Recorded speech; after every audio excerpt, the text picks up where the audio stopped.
Item Number: SCP-193. Object Class: Safe.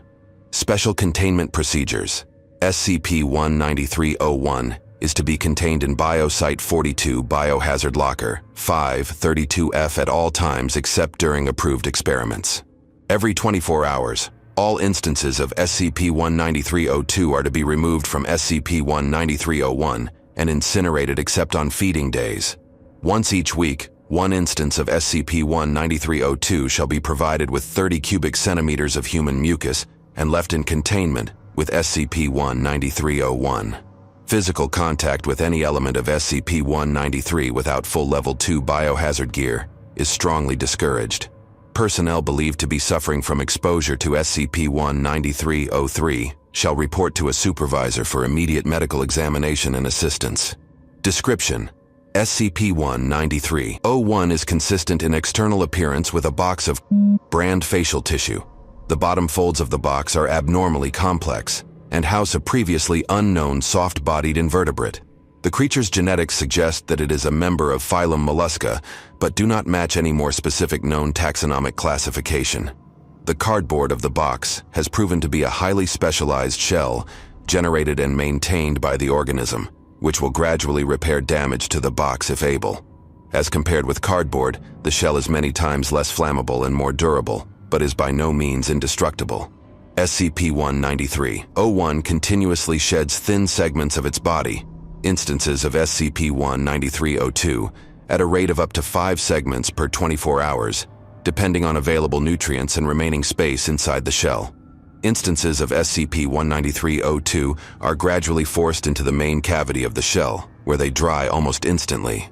Much as the shell of SCP-193-01 resembles a cardboard box, instances of SCP-193-02 resemble common facial tissue in appearance and texture.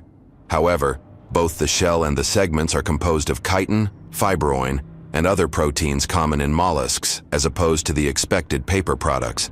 When SCP-193-02 is brought into contact with the mucous membranes of any mammalian subject, the segment releases 3 to 5 grams of an as-of-yet unidentified odorless, colorless gas, SCP-193-03. If inhaled, SCP-193-03 will permeate the sinus tissue and increase mucus production by 500 to 800%.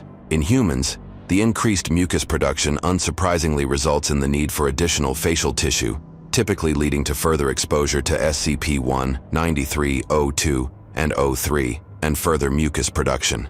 Repeated exposure to SCP-193-03 can, in roughly 70% of cases, lead to permanent dysfunction of a subject's mucus production. The resulting symptoms vary, but include a variety of respiratory issues, prolonged pneumonia, and, in extreme cases, suffocation. In roughly 10% of cases of repeated exposure, the opposite effect is observed. Damage to the mucus glands is so severe that the subject is left incapable of mucus production. Such subjects are especially vulnerable to inflammatory respiratory diseases, infection, and damage to the lungs due to inhalation of particulate matter. Addendum 193-1. As of, Dr. has confirmed additional properties of SCP-193-02. When exposed to at least 10 cubic centimeters of mucus and left unattended, instances of SCP-193-02 will attempt to return to SCP-193-01 using a combination of bodily oscillation and gas propulsion via controlled emission of SCP-193-03. The segments appear to detect possible observers via body heat to determine when they can safely return to SCP-193-01 unobserved.